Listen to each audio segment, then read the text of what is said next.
సంవత్సరాల నుండి మీ family rule చేస్తారు, డెవలప్మెంట్ ఏం చేయలేదు. కళ్ళు లేని వాళ్ళకు డెవలప్మెంట్ కనిపించదు. ఆమె కళ్ళు ఉంటే డెవలప్మెంట్ కనిపిస్తుంది. కళ్ళు లేవు వాళ్ళకి, కానీ కూడా డెవలప్మెంట్. కళ్ళు ఉన్న వాళ్ళకి మాత్రమే గద్వాల డెవలప్మెంట్ ఎవరి హయాంలో జరిగిందనేది కనిపిస్తుంది. కళ్ళు లేని వాళ్ళకు, చెవులు లేని వాళ్ళకు మనం ఏం చేయలేం కదా. కేవలం నోరు మాత్రమే ఉంటుంది మాట్లాడడానికి వాళ్ళకు. అసలు 10 ఏళ్ళు తండ్రి చాటున ఉండి అన్ని రకాలుగా అనుభవించి ఈరోజు నీతి వాక్యాలు చెప్పుకుంటే తిరిగితే ప్రజలు నమ్ముతారా అమ్మ?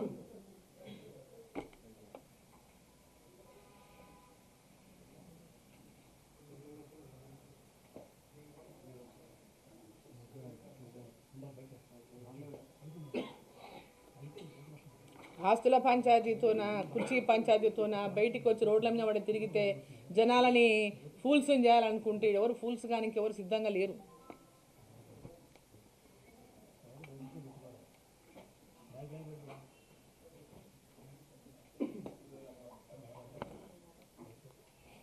ఓకేనా, థ్యాంక్ యూ.